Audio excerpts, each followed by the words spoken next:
At home, in very different places, they all saw the same things. They saw an environment in peril. People's forced to deal with these conditions all day long, every day. This is a mining company, this is not a charity. They want to blow it up, they want to take the gold out. They saw cultures endangered, wildlife vanishing.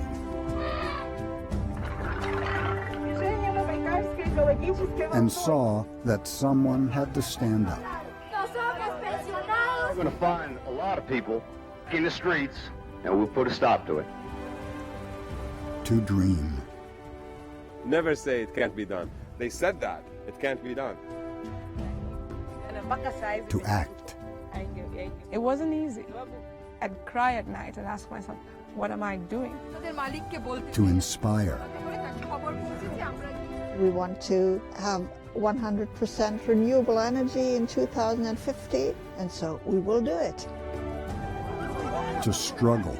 They're trying to scare us out of here. Well, we're not going to. I'll die here if I have to.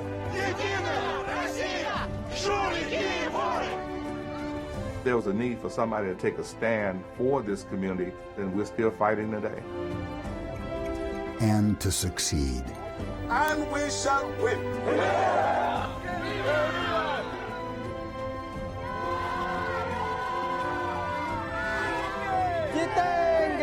Each started at home.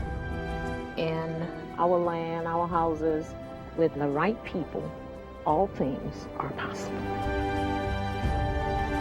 Changing the world starts at home.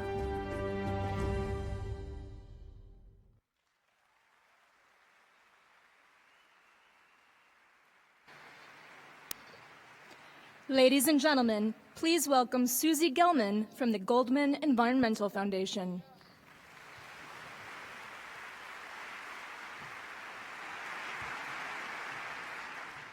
Good evening, and welcome to the 2015 Goldman Environmental Prize ceremony. This evening marks 26 years since our parents, Richard and Rhoda Goldman of blessed memory, founded the prize in order to recognize and honor grassroots environmental activists from around the world and thereby inspire others to help save our planet.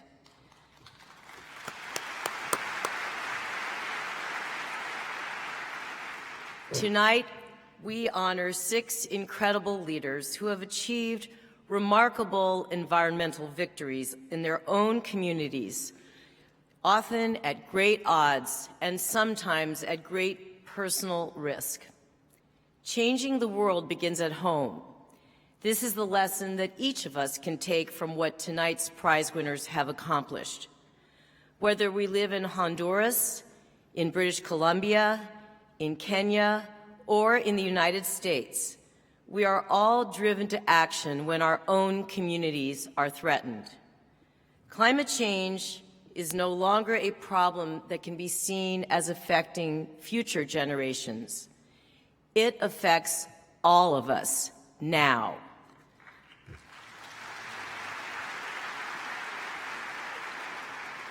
We see the increase in natural disasters, severe storms such as tornadoes and hurricanes, and changes in seasonal temperature patterns that were once fairly predictable, but now veer towards the extreme, such as the winter that Boston and the northeastern United States recently experienced. Here in California, climate change is exacerbating the current severe drought, which has led to unprecedented regulations to restrict water usage. We cannot afford to ignore the effects of climate change. We must all act now.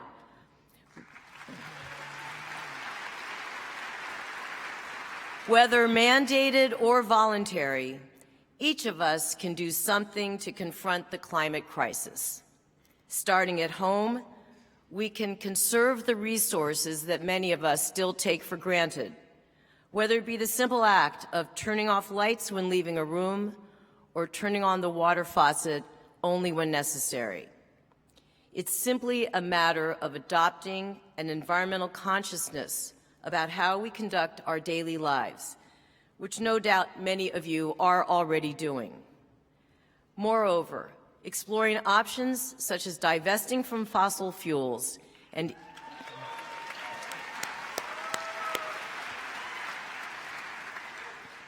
investing in solutions, or lending your voice to the growing consensus calling for international climate action, are ways that each of us can be environmental activists. Let us all do our part to join with our 6 prize winners to help save our precious Earth.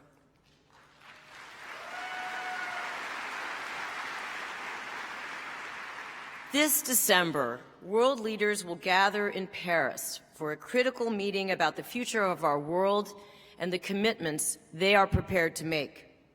We know from the scientific community that we don't have unlimited time to change the course of our current climate crisis. It is absolutely essential that our leaders act to halt climate change before it is too late. Grassroots heroes such as tonight's prize winners have taken the first step. Now it's up to world leaders to take the ultimate step. Even as we honor these incredible individuals, I hope that you will consider supporting their efforts.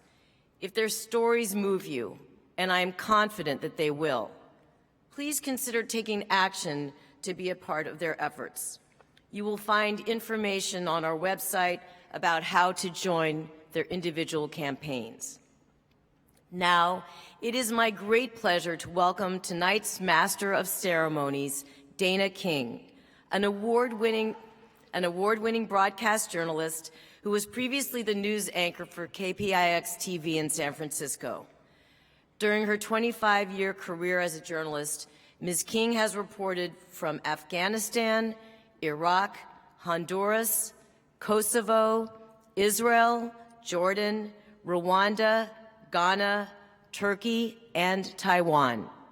She is the recipient of 2 Edward R. Murrow Awards for her reporting in Africa and 2 Gracie Awards from American Women in Radio and Television, as well as 5 local Emmys.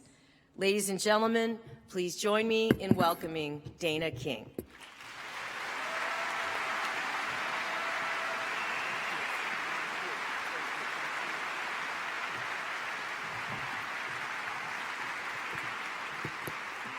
Thank you so very much, Susie. I am so pleased to join you this evening as your host for the 26th annual, 26 years of the Goldman Environmental Prize. Yeah, a round of applause. That is awesome. In fact, when I was invited, I don't even think I let the end of the sentence close before I said, yes, I would love to. So I'm super excited to be here. This is huge. I mean, the people that are being honored tonight dedicate their lives on our behalf because they may live in another country. They're coming tonight from near and far, but you know what? We're family because this is our home. This is our planet, and we have to work together to make sure that it stays healthy.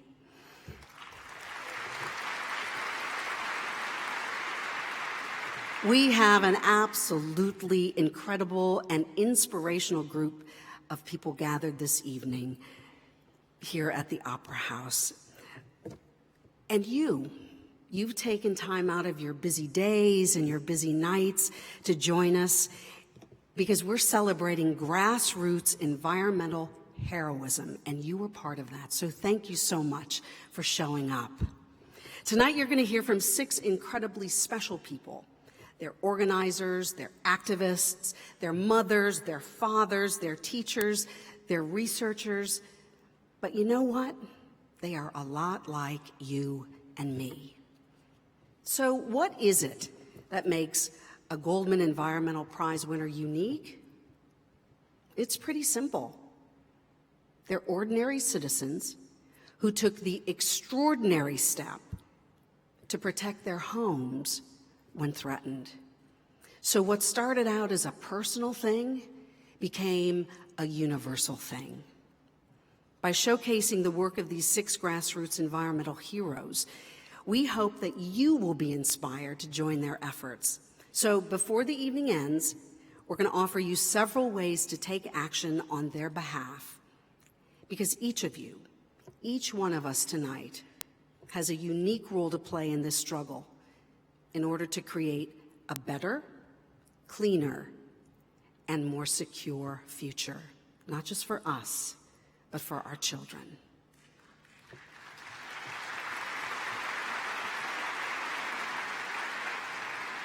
Now, I know that we can't all do this work full time, but each of us can participate. It's not overwhelming. There's a role for each and every one of us, and together we can, we will, and in fact, we must make a difference. And that includes our friends up here. 500 young people have joined us tonight. Where are you? Woo! Stand up. Give us a shout out.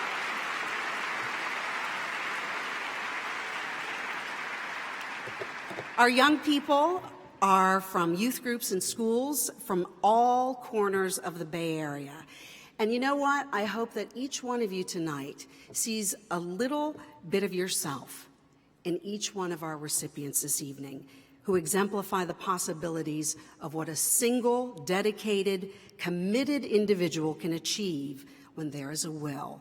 Because now, more than ever, we need you, your innovation, your intelligence, your energy, your commitment, and we need your heart. I'd like to recognize now the members of the Goldman family leading the foundation and shaping the vision of this prize. Susie Gelman, John Goldman, and Doug Goldman, would you please stand to be recognized for carrying on the leadership and the legacy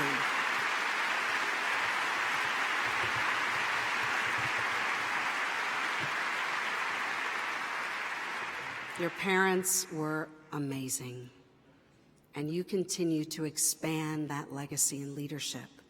Thank you. Thank you so much.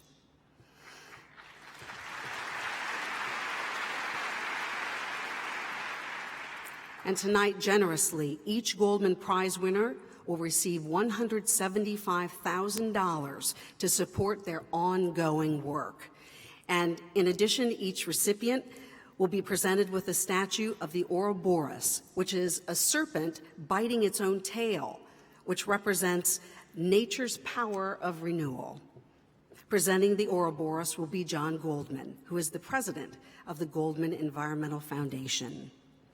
Ladies and gentlemen, I hope you brought hankies.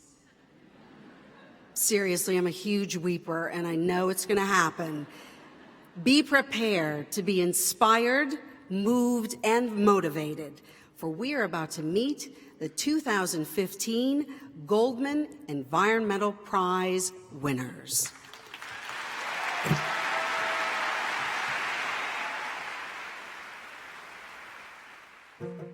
Good evening. This is Robert Redford. It is my pleasure to introduce you to the winners of the 2015 Goldman Environmental Prize.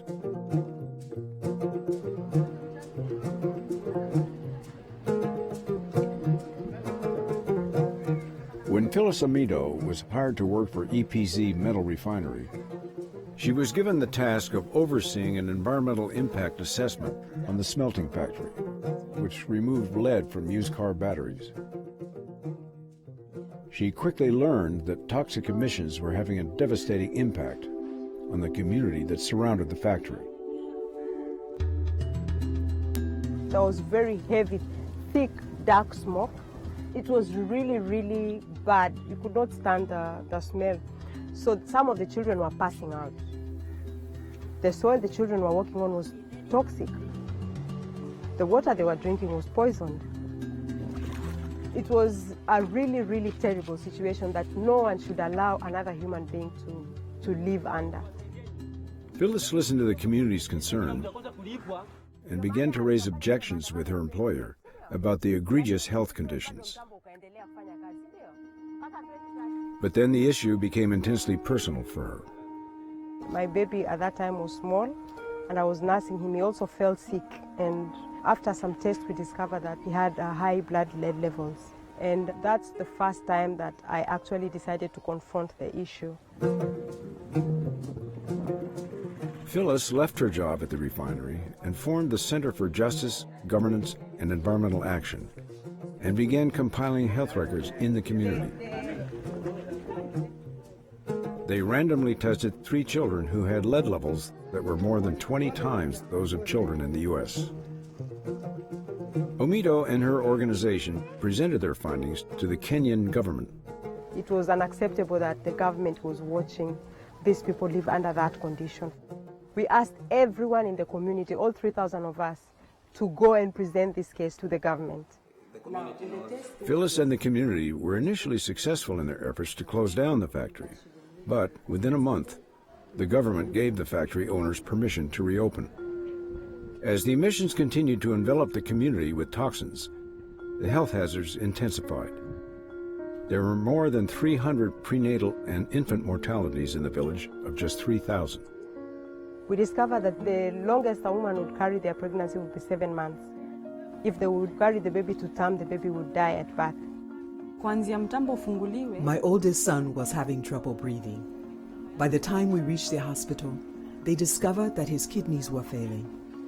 It was too late. He died soon after. All of the hope I had for my firstborn son and his life is gone. Now I'm left to worry about my youngest children. Phyllis continued to mobilize the community to call attention to the dire health issues. Their protests resulted in more temporary shutdowns, while the activists were beaten and arrested for alleged terrorist acts. In 2014, after Phyllis and her group had been acquitted and assured by the court of their right to protest, they again petitioned the national government. They presented their extensive medical findings to the Senate Committee on Health and demanded the factory cease operation permanently. Because of the violation that was done on the environment, the smelter shut down for good, and they've not operated again. Even though the soil is still poisoned, the water is still poisoned, but at least the air is clean. When I look at the kids that we started testing, they are all grown up, including my son, who is well now. But for some of the community members who are never treated, we still have an obligation to find a way to help them. For outstanding environmental achievement for Africa, the 2015 Goldman Environmental Prize is awarded to Phyllis Omito, Owino Uhuru, Kenya.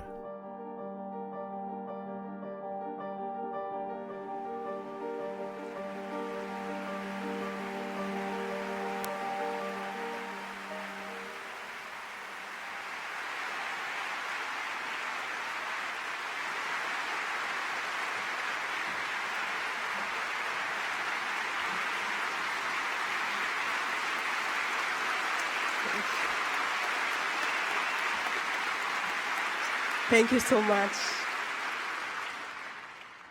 Thank you, San Francisco.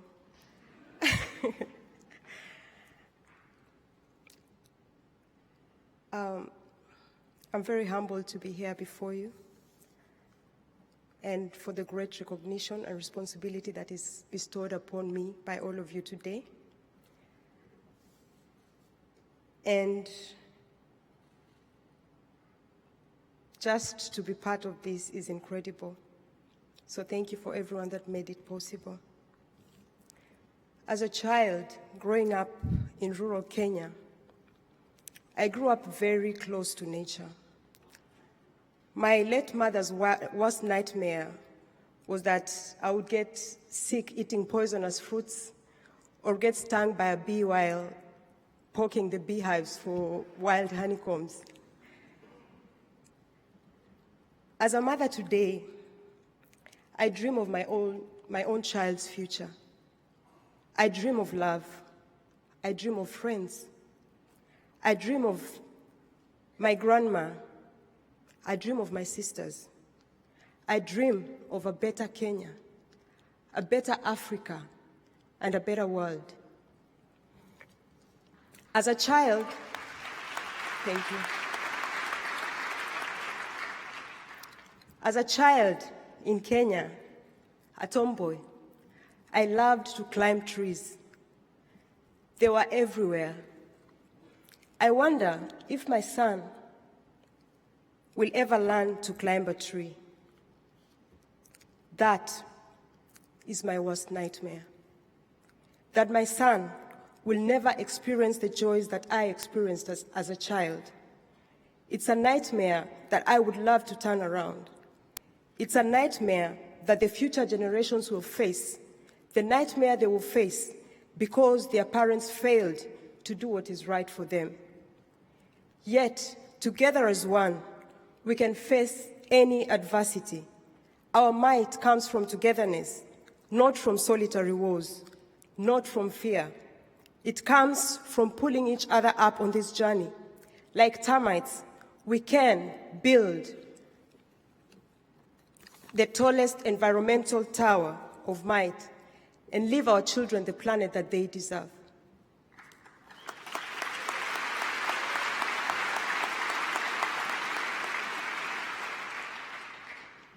For too long, the odds have been stacked against us.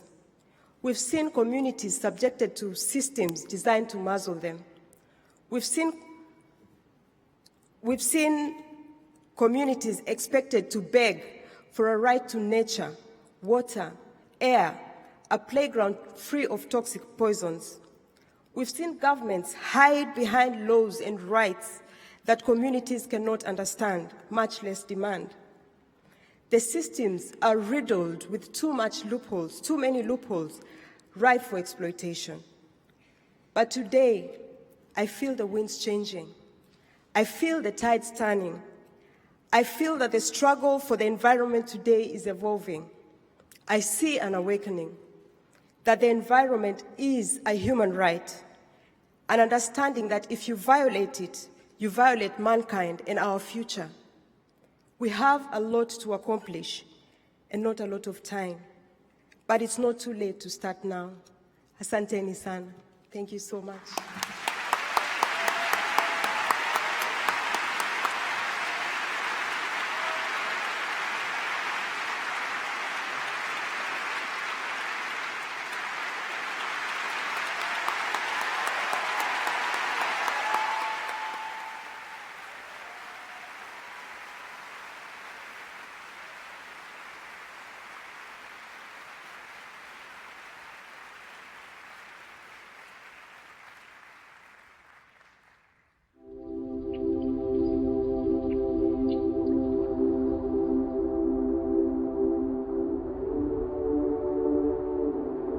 I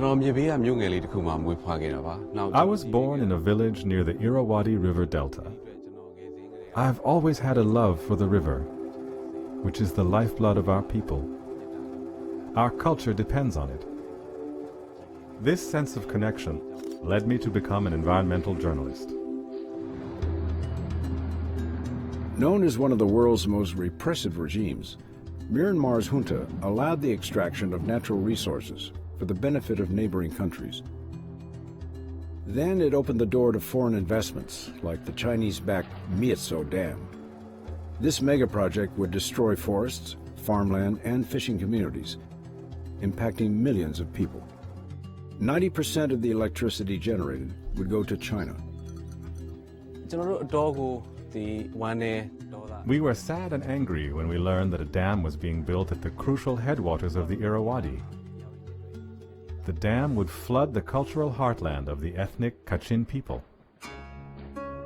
In 2009, when the construction of the dam began, thousands of Kachin were moved to resettlement villages, further stoking ethnic tensions.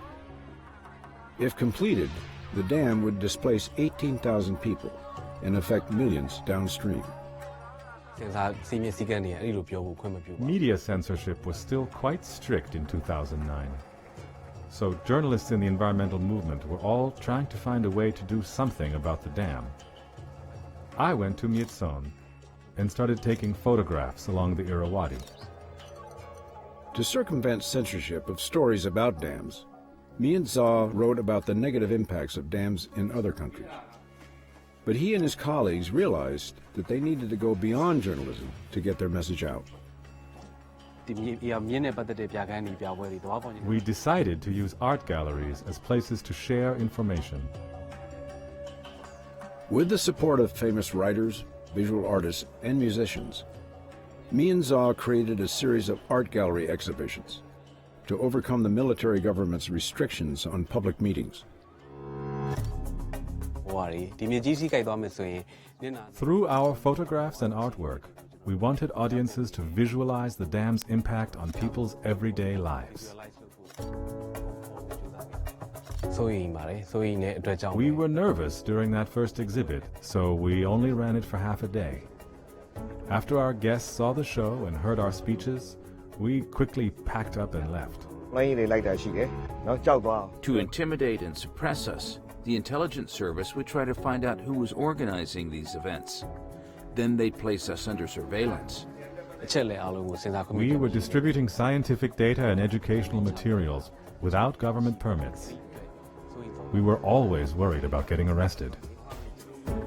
Despite these challenges, Myint Zaw organized 3 new shows called The Art of the Watershed.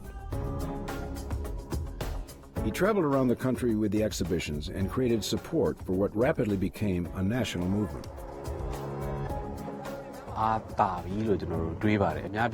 We knew we'd reached a tipping point when the entire country started talking about the Myint Zaw Dam. The exhibit was visited by members of parliament, government officials, and civil society leaders. Nearly 3,000 people attended. It was a message to the president that he must do something. Not long after that, the president announced he would suspend the Myint Zaw Dam. This was joyous news for everyone. It was a very important turning point for Myanmar, where the people spoke and the government actually listened. It will be remembered in our history as a rare victory for civil society. For outstanding environmental achievement for Asia, the 2015 Goldman Environmental Prize is awarded to Myint Zaw, Yangon, Myanmar.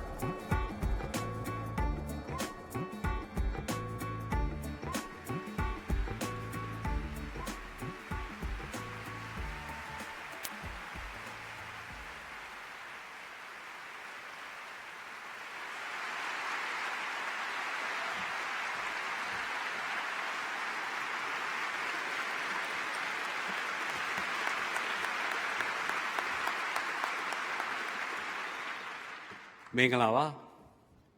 10 စုနှစ်များစွာကျွန်တော်တို့ဟာစစ်အာဏာရှင်စနစ်အောက်မှာနေခဲ့ကြရပါတယ်။ပြည်သူများဟာလူအခွင့်အရေးနဲ့လူဂုဏ်သိက္ခာအတွက်စင်စစ်မပြတ်တိုက်ပွဲဝင်ခဲ့ကြရပါတယ်။မြစ်ဆုံရေကာတာဆန့်ကျင်ရေးလှုပ်ရှားမှုဟာဖိနှိပ်လွှမ်းမိုးထားတဲ့အစိုးရနဲ့အားကြီးတဲ့စီးပွားရေးလုပ်ငန်းအတိုင်းဝိုင်းကိုရင်ဆိုင်ရတဲ့မြန်မာပြည်သူများရဲ့ရုန်းကန်အားထုတ်မှုဖြစ်ပါတယ်။ပြည်သူတွေအနေနဲ့ကိုယ့်ရေကိုယ့်မြေမှာနေထိုင်ပိုင်ခွင့်ရှိတယ်။ရေမြေတောတောင်ထိမ့်သိမ်းဆောင်ရှောက်ရေးဟာအာဏာနဲ့ကိုကျိုးစည်းဝါးရဲ့ရှေ့ကရှိရမယ်ဆိုတာကိုဒီရုန်းကန်မှုကနေအောင်မြင်စွာသတိပေးနိုင်ခဲ့ပါတယ်။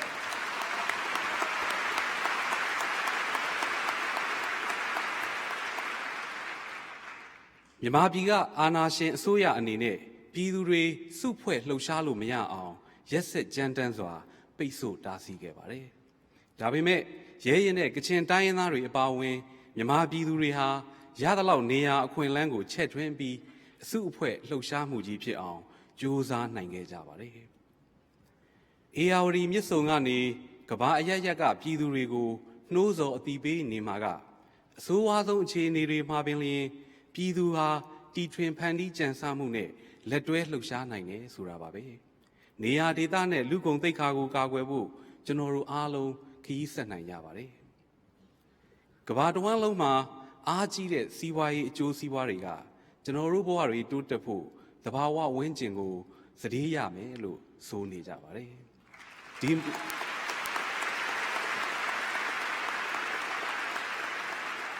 ီမူသားစကားတွေကိုကျွန်တော်တို့ညင်းပယ်ပါတယ်ကမ္ဘာရာသီဥတုပြောင်းလဲမှုလိုအခြေအနေမျိုးကဒီအဆိုကိုလက်ခံမှုပိုးပြီးခက်ခဲစေပါတယ်ကျွန်တော်တို့သဘာဝဝန်းကျင်ကိုအဖြစ်အစည်းမခံနိုင်ပါဘူးကျွန်တော်တို့ရေမြေနေရာဌာနေပြတ်သုံးသွားလို့မဖြစ်ပါဘူးဘာကြောင့်လဲဆိုတော့ကျွန်တော်တို့ရဲ့နေရာဌာနေဟာကျွန်တော်တို့ရဲ့ဘဝတွေဖြစ်နေလို့ပါမြန်မာပြည်သူတွေအတွက်တော့အေယာဝတီမြစ်ဆိုတာကျွန်တော်တို့ရဲ့အိုးအိမ်ကျွန်တော်တို့ရဲ့အသက်သွေးကြောပါ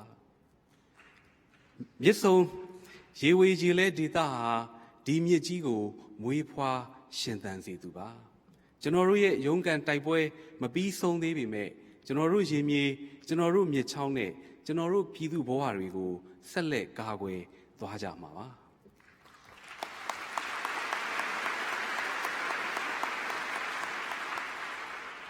လာမယ့်နှစ်တွေမှာအေယာရီမြစ်အရေးကိုနားဆွင့်ပေးကြဖို့ကမ္ဘာပြည်သူတွေကိုတိုက်တွန်းလိုပါတယ်ကမ္ဘာအရရက်ကပြည်သူတွေဟာဒီမြစ်ကြီးအရေးကိုစောင့်ကြည့်နားဆွင့်နေကြောင်းမြန်မာအစိုးရကိုအသိပေးကြပါဒီမြစ်ကြီးဒေသချင်းသီဆိုစီးဆင်းနေဖို့ကျွန်တော်တို့မြန်မာပြည်သူတွေဆက်လက်ကြိုးစားနေပါလိမ့်မယ်ဒီမြစ်ကြီးရဲ့ဒေသံတွေတိတ်ဆိတ်သွားလို့မဖြစ်ပါဘူးကျွန်တော်တို့အားလုံးညီညာစွာပြောဆိုရပ်တည်ကြရင်ဒီရေဒီမြေဒီကဘာဟာတန်စင်တွေနဲ့ချိုမြိတ်နေမှာပါကျွန်တော်တို့ဘဝတွေမှာလည်းပျော်ရွှင်ချမ်းမြေ့မှုဒေသံတွေဝေစီနေမှာပါအားလုံးကိုကျေးဇူးတင်ပါတယ် Thank you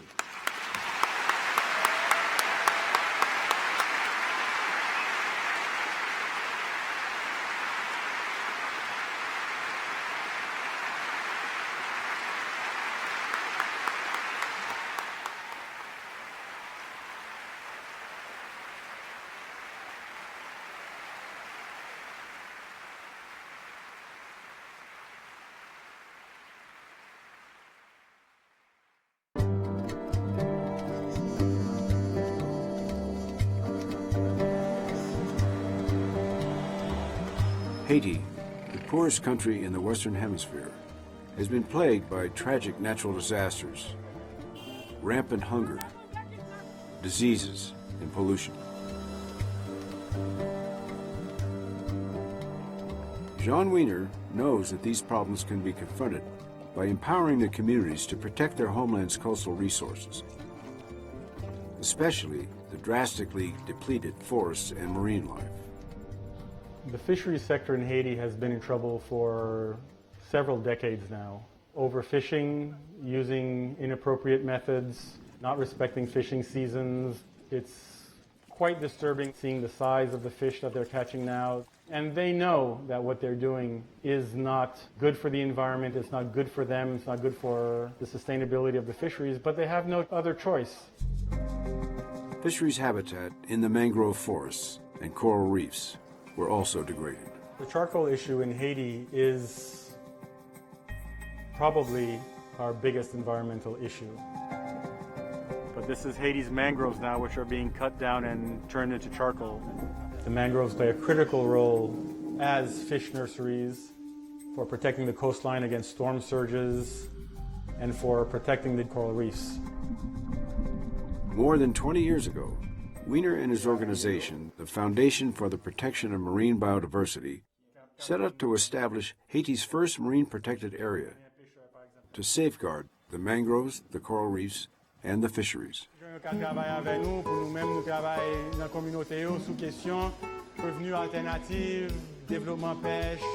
Faced with persistent political instability in Haiti, Weiner focused on creating solutions to restore a healthier, more sustainable marine ecosystem.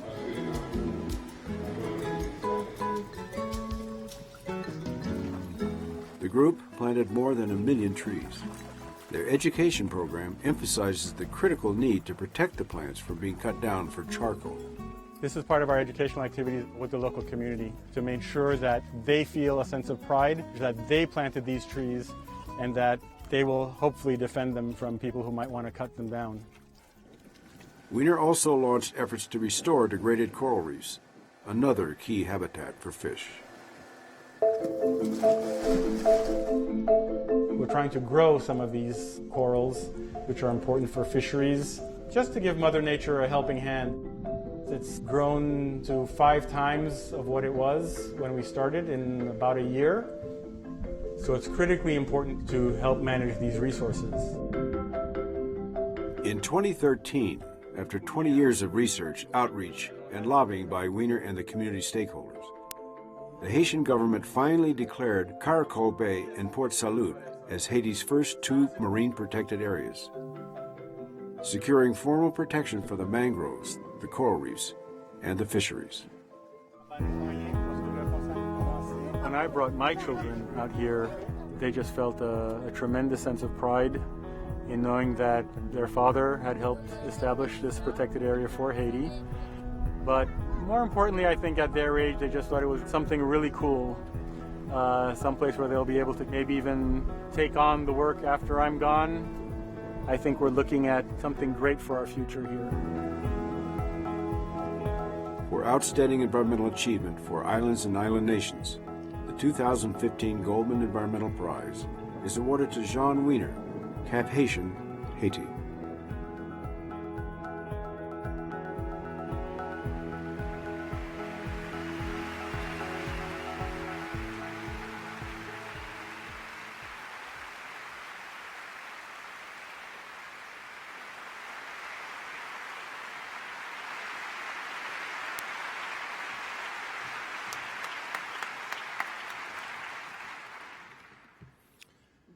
Thank you very much.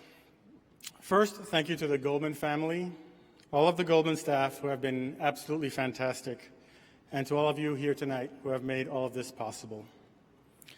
I'm truly thankful for this recognition, which is not just for me, but for all of Haiti, and all of those who are working towards ensuring that our coastal and marine environment is given the much needed and long overdue attention that it deserves.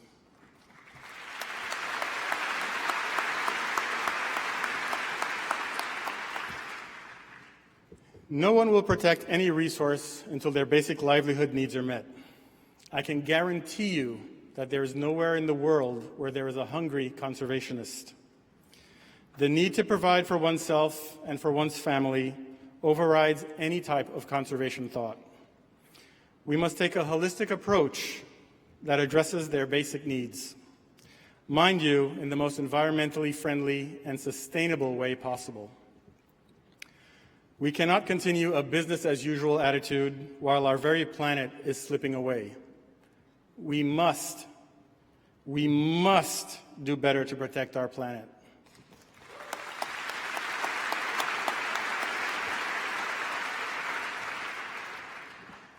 It is not enough to simply say things. Action is required on everyone's part. We are working towards ensuring that everyone feels a responsibility towards environmental management, that everyone stops blaming everybody else for the problems.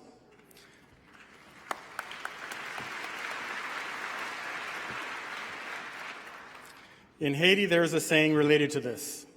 A horse with many masters dies tied to its post. This means that when many people are supposed to be taking care of something, no one does. If you do nothing, you are just as responsible.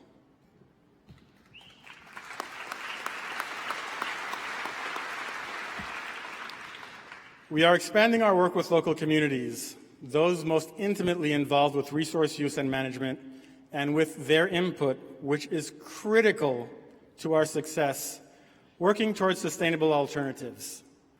These community members are already well aware that much of what they're doing is unsustainable and damaging to their environment, but no one has provided them with suitable alternatives. It is not in my nature to ever say that all is lost, and I hope that none of you, especially you guys and girls up there, you know who you are, don't ever let anyone convince you otherwise. Don't give up. on anything. To my family,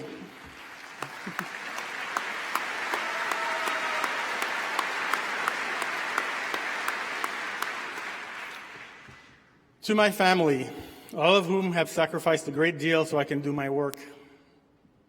For the missed soccer games, for the missed swim meets, for the missed hugs.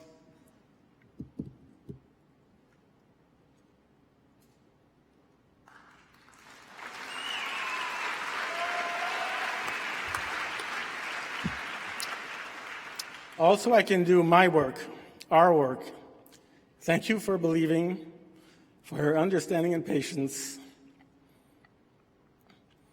and knowledge that this work is important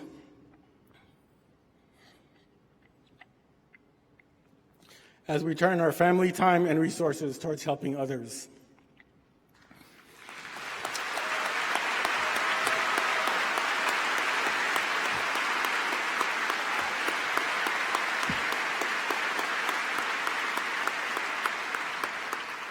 I'll leave you with one last quote.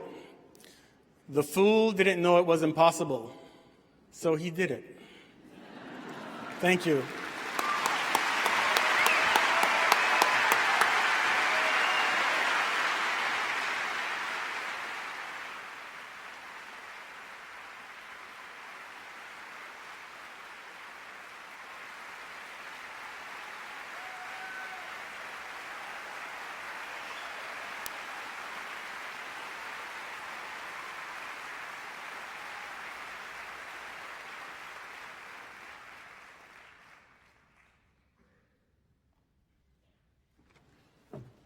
Well, we certainly may not all speak the same language here tonight, but courage and commitment and sacrifice are universally understood concepts.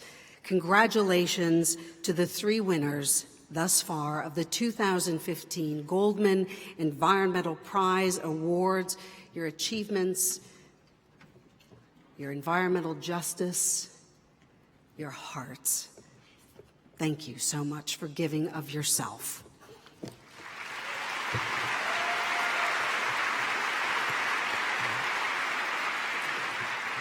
And we need to keep telling the world that this is going on. So tonight, I invite you to join in the conversation on Twitter, on YouTube, on Facebook.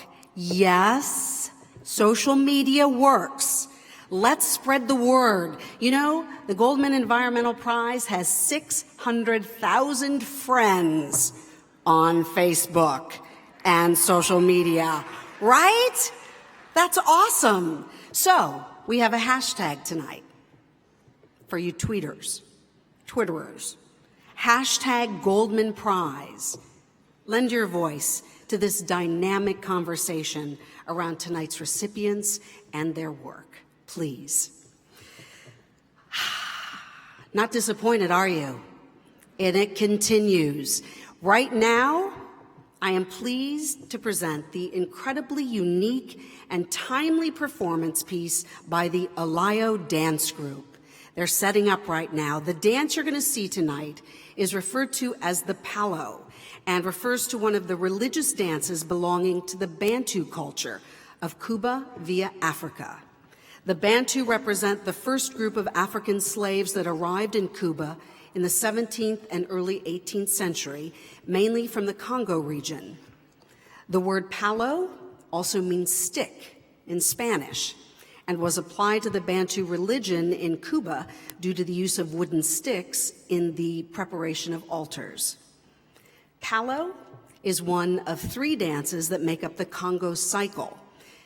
It is one of the most energetic and physically challenging of the Afro-Cuban dances, and it is performed closest to the ground due to the Bantu culture belief that the soil is the source of life and nourishment.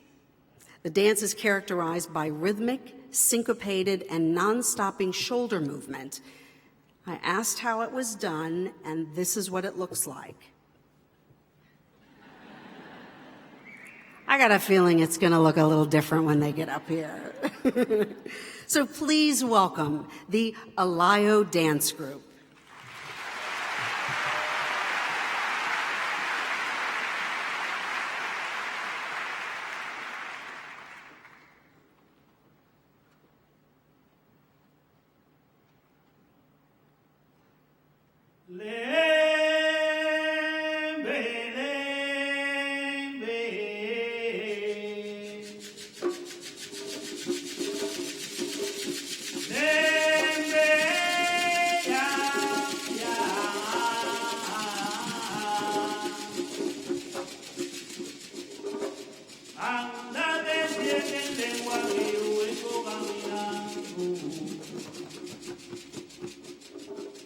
Su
Wow.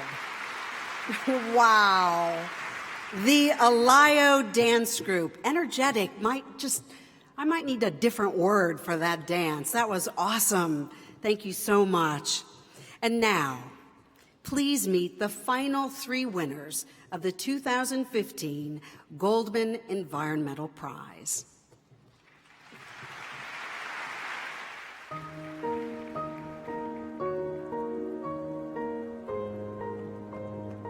The Myint Valley of British Columbia is the ancestral homeland of the Chilcotin people. And at its heart is a gleaming jewel called Fish Lake, or Teltonby in the local language. It's a very prime grizzly territory where the bears feed on the wild salmon.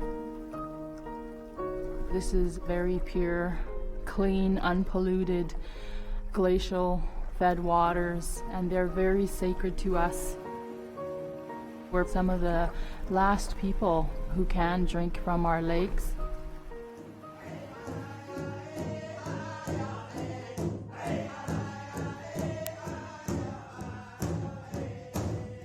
Marilyn Baptiste is a former chief of her remote First Nations community of 400, the Honigwetin. My dad was chief before I was born. I've learned a lot from him about the values of protecting our lands. In 2008, Taseko Mines Limited targeted the area for development of a massive gold and copper mine, ironically named the Prosperity Mine.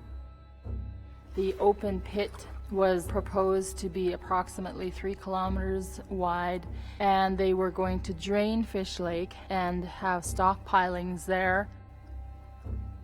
So the entire area would have been destroyed.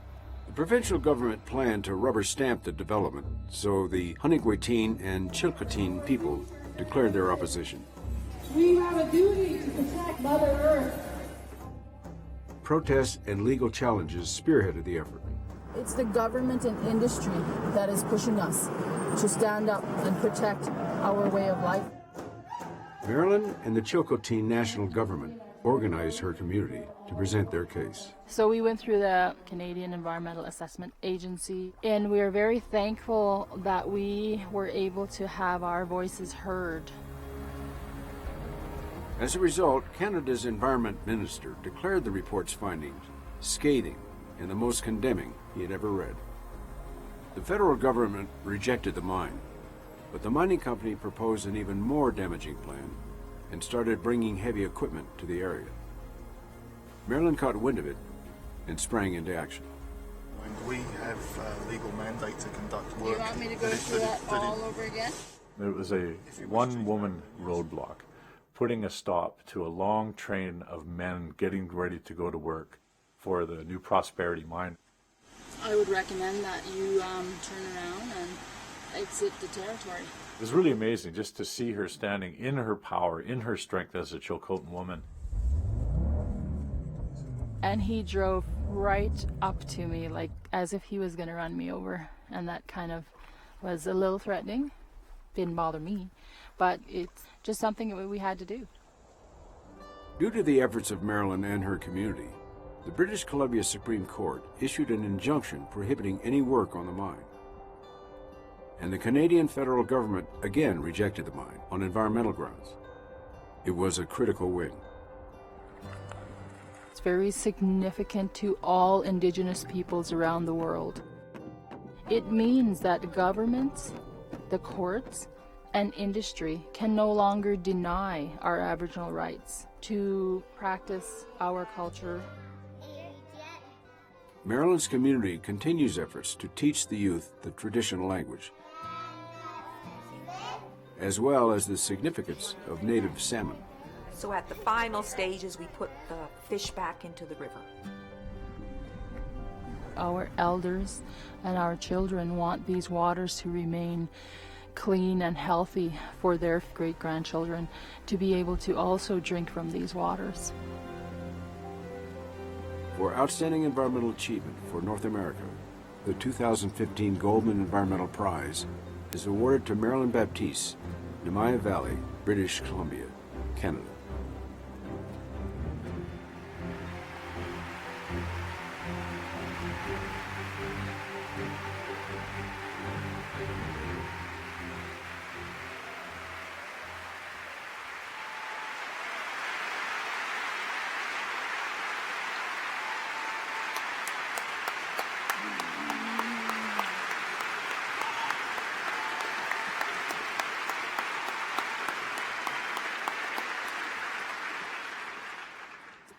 Good evening.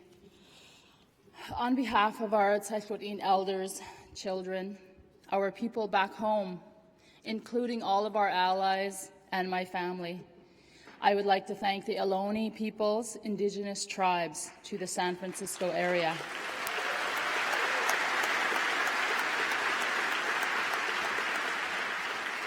On whose land we gather today, for allowing us to be here in their territory.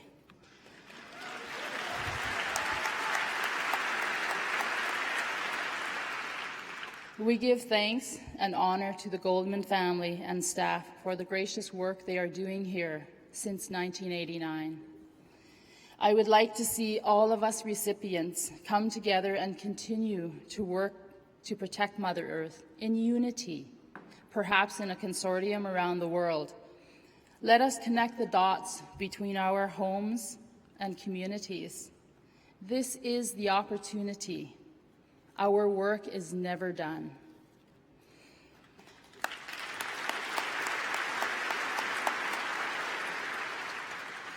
In Canada, government and mining industries are not listening.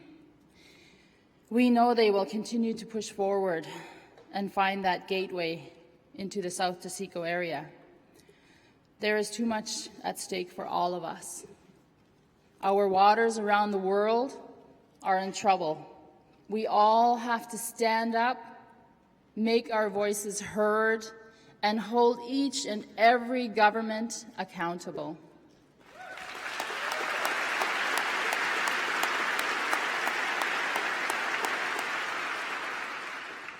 As we walk upon Mother Earth, we need to think about the steps we are taking.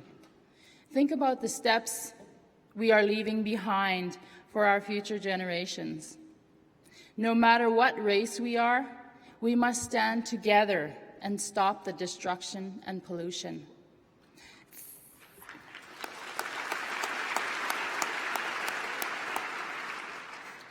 Think about what we are leaving behind for our children yet unborn. Nothing or a healthy future. For all of our young people out there, this is a true testament of my late dad's leadership, for I've learned from him and my mom the honest and true values in life. And we thank you. We thank each and every one of you for coming this evening to honor all of the recipients here and our future generation, on behalf of our elders, our children, our people, our future generations. All of our allies, as well as my family, we thank you. Stranalya.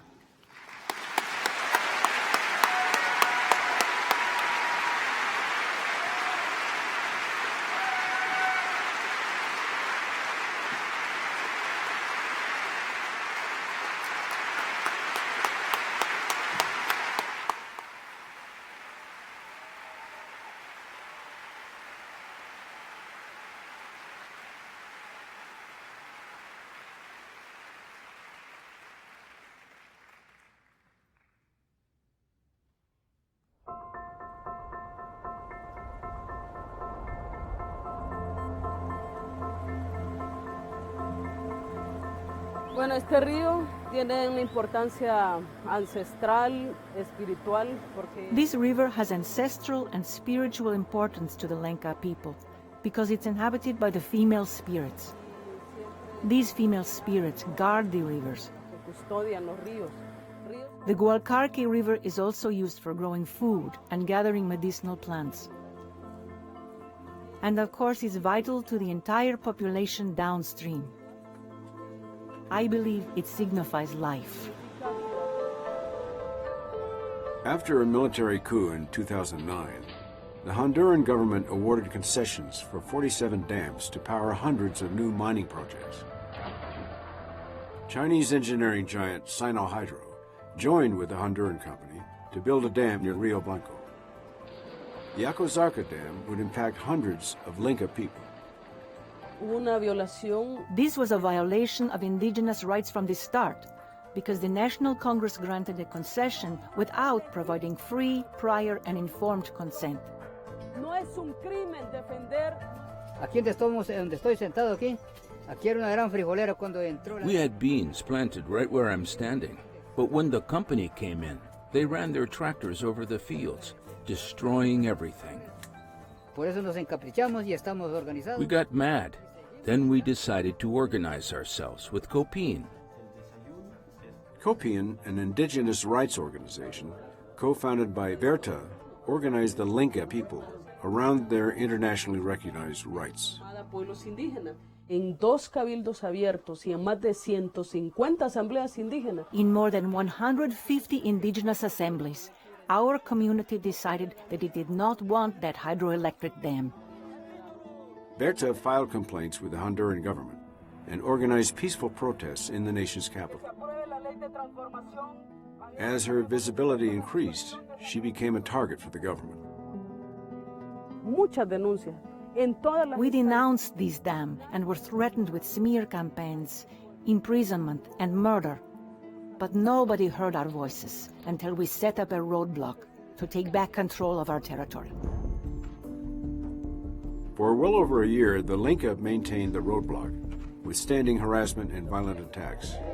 Tragically, Rio Blanco community leader Tomas Garcia was shot by the Honduran military at a peaceful protest. Ver al compañero asesinado. Seeing this man murdered, the community became indignant, forcing a confrontation. The company was told that they had to get out. Somos como 500 personas que tenemos ahí arriba.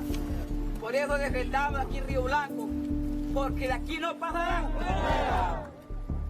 Así se fue Sinohydro de Río Blanco. And that is how Sinohydro left Rio Blanco. But it cost us in blood. Sinohydro terminated its contract, citing ongoing community resistance. The World Bank later withdrew its funding over concerns about human rights violations.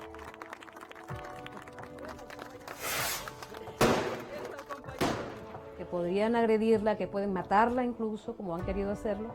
They can attack her. They can even kill her, as they have tried. But her life transcends this moment in time.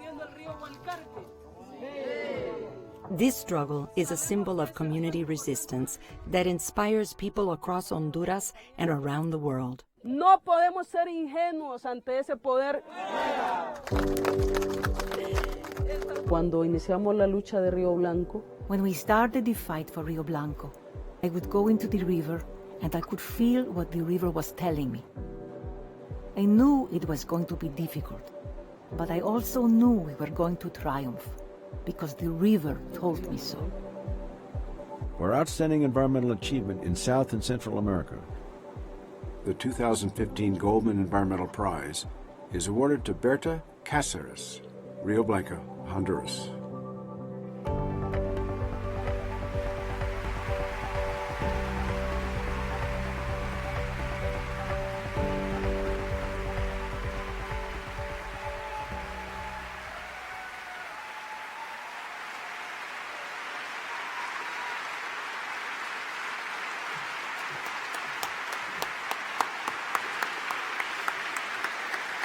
Gracias. Buenas noches. Gracias a la familia Goldman. En nuestras cosmovisiones somos seres surgidos de la tierra, el agua y el maíz. De los ríos somos custodios ancestrales del pueblo lenca, resguardados además por los espíritus de las niñas, que nos enseñan que dar la vida de múltiples formas por la defensa de los ríos es dar la vida para el bien de la humanidad y de este planeta. El Copín, caminando con pueblos por su emancipación, ratifica el compromiso de seguir defendiendo el agua, los ríos y nuestros bienes comunes y de la naturaleza, así como nuestros derechos como pueblos. Despertemos, despertemos humanidad, ya no hay tiempo. Nuestras conciencias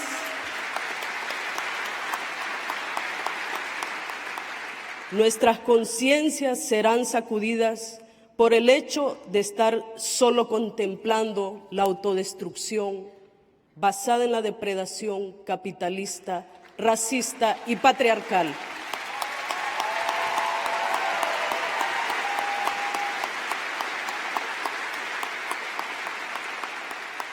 El río Gualcarque nos ha llamado, así como los demás que están seriamente amenazados en todo el mundo.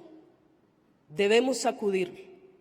La madre tierra militarizada, cercada, envenenada, donde se violan sistemáticamente derechos elementales, nos exige actuar.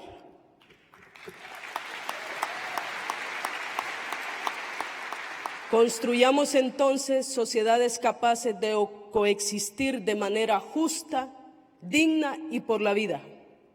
Juntémonos y sigamos con esperanza defendiendo y cuidando la sangre de la tierra y de sus espíritus.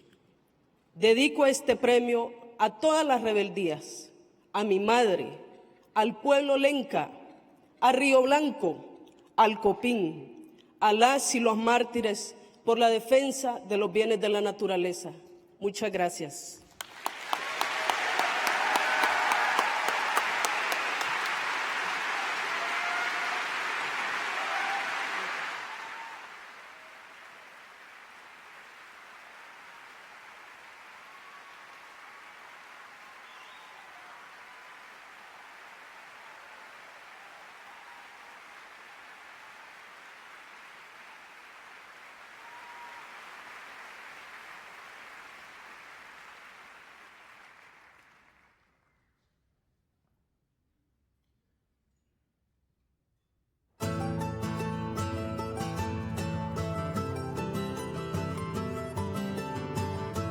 The shoreline of the island of Aran is dotted with scores of idyllic tourist villages. When Howard Wood started diving there 40 years ago, Aran's coastal waters were teeming with marine life, including cod, dab, and turbot. When I started diving for the first 10 years, on most dives we would see an abundance of flatfish, these rays, these anglerfish, turbot, all kinds of stuff like that. But within 10 or 15 years, these fish, we were lucky if we would see one every few months, and eventually we wouldn't see any at all. They used to have an angling competition in Lamlash Bay and to see who could catch the largest fish, and that had actually just withered and died, that competition, because there just weren't any fish left to catch. And I think that showed the devastating environmental impact of overfishing. Because Howard had spent so many years observing the conditions in Lamlash Bay from his unique underwater perspective, he could see clearly what was wreaking such havoc below the surface. Scallop dredging is one of the most destructive fishing methods in the whole of Europe, especially the version that we use in Scotland, which has 4-inch tines that rake through the seabed. They don't do one pass, they could do 5, 6 over the same seabed. So there's very little survives. Howard began compiling data about the depleted marine ecosystem, sharing the information with friends and generating letters to government officials proposing a no-take zone in Lamlash Bay. Getting a protected area in Scotland on the instigation of the community had never been done. And we were told in government meetings that a no-take zone under present legislation was impossible. It is in a dire state. There were many meetings in the Parliament, but the government officials and the big fishing industry were digging their heels in. Howard was resolute in his efforts to sway members of Scottish Parliament and the Fisheries Department. These are definitely divers. He co-founded COAST, the community of Aran Seabed Trust, and a wave of support continued to grow in both size and influence. And, you know, politicians, government, seldom listen to individuals. We will only change the government's mind. We had to hold meetings with the Gardening Club, the British Legion, every single club on the island. The few fishermen that we had on the island, we gathered them one day in the local pub. And they listened. By the end of the evening, maybe a couple of pints of beer helped, they'd agreed that they would support what we would like to do. So that was probably the largest hurdle on the island. As we built up community support, We found that the politicians that we'd be meeting with and trying to persuade, they came on board. One of the most colourful fish we have in the UK. After 12 years of intense government engagement, They live in groups. Wood's determination resulted in Scotland's first and only community-developed no-take zone at Lamlash Bay.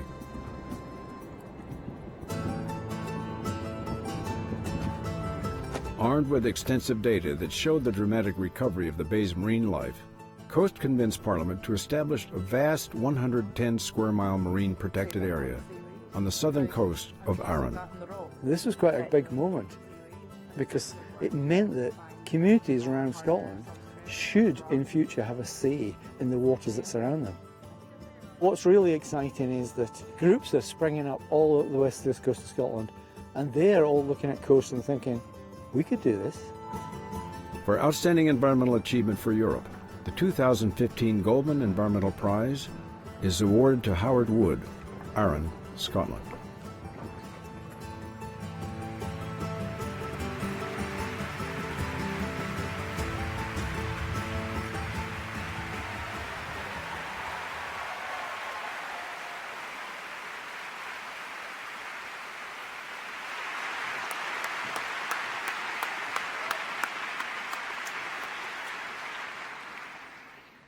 Now, you all wondered what a Scotsman kept in his sporran. It's his speech.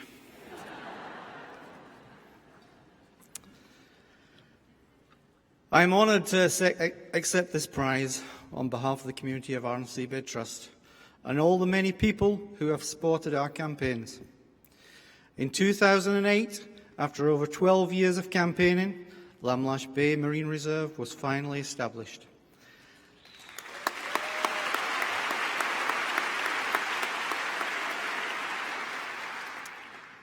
Then, in 2014, the much larger south of Arran Marine Protected Area was designated. Thanks to the support and pressure of the local community and the more enlightened members of the Scottish Parliament. It is a huge achievement, but we still need guarantees from the government that there will be no dredging or bottom trawling in this new protected area. We will not accept a paper park.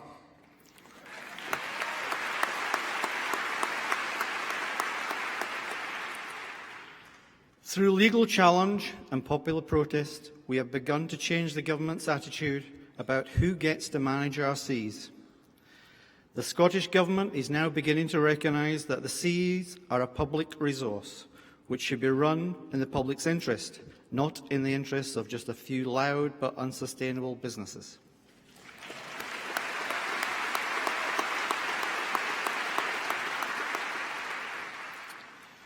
We now want to share our successes with other communities.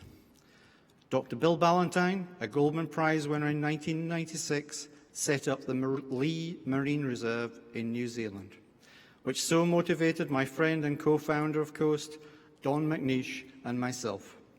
We hope our success will enthuse other communities to take action.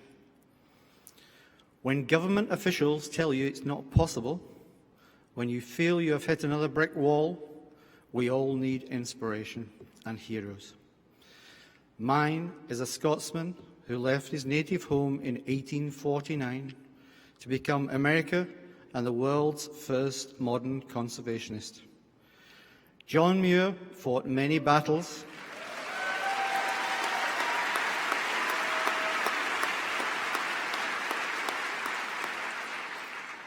John Muir fought many battles with bureaucracy and intransigence, but he never gave up.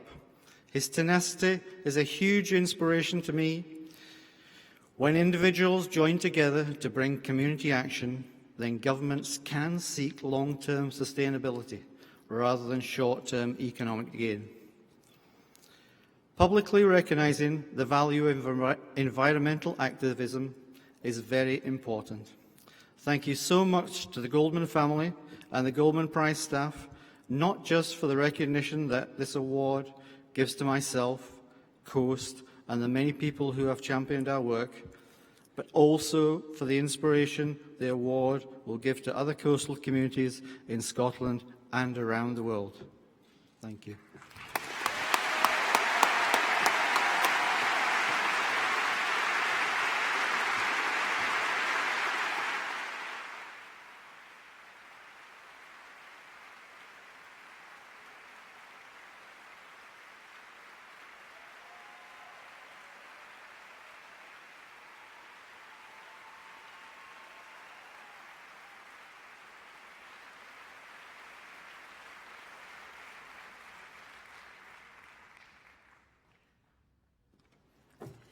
As Mr. Wood just said so eloquently, everyone needs someone to inspire them. We now have 6 more champions tonight to inspire us on our journey for environmental justice.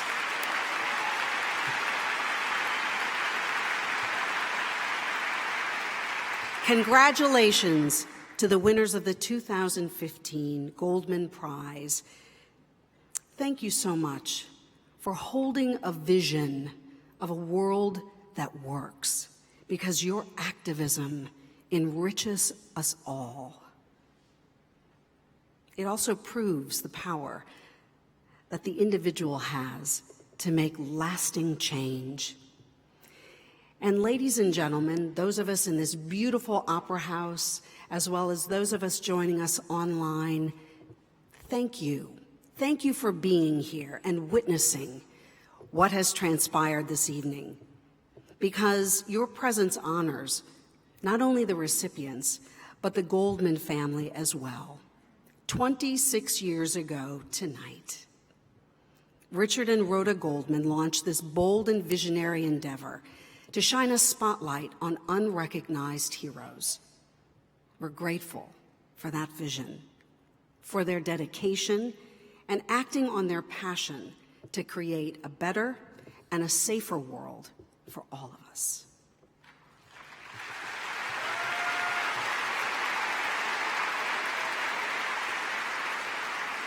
So we have some work to do, right? We have some work to do. I invite you to participate tonight in our call to action. Please visit the Goldman Prize website to learn how you can take action to support the work of each of this evening's recipients, our grassroots environmental heroes. And again, please share it on social media, #Goldman Prize. Now, before I invite the 6 Goldman Prize winners back up to the stage, as a reminder, I'd like to ask you all to remain seated until the recipients have exited the theater. And at the conclusion of this ceremony, we invite you to join us across the street at City Hall. We have a very special celebration and reception to meet all of the prize recipients. And our youth organizations will enjoy a private program at the Dress Circle lobby. Tonight's recipients, if you would, join me back on stage. Phyllis Omito from Kenya.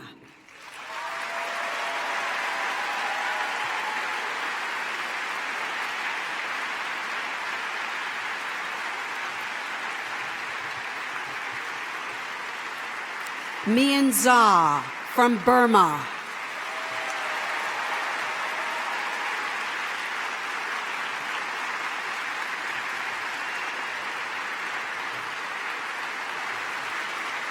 Marilyn Baptiste from Canada.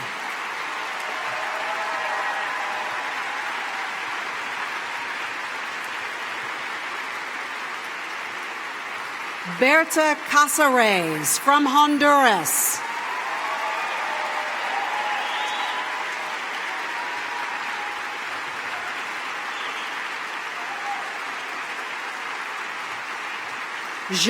Weiner from Haiti.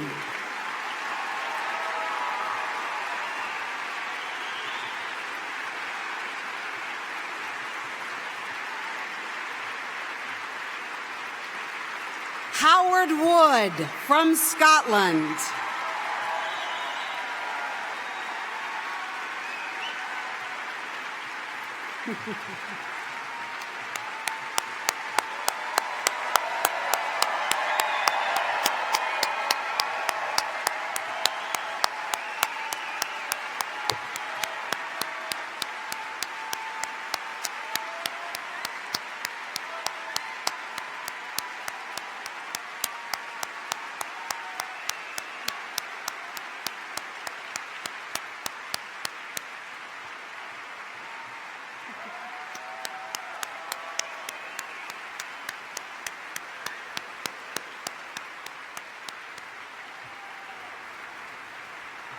Thank you so much for reminding us that change starts at home. At home. So we hope that you leave here with the heed to call to action. Please, this is our world. We must take care of her. Thank you for joining us. Good night.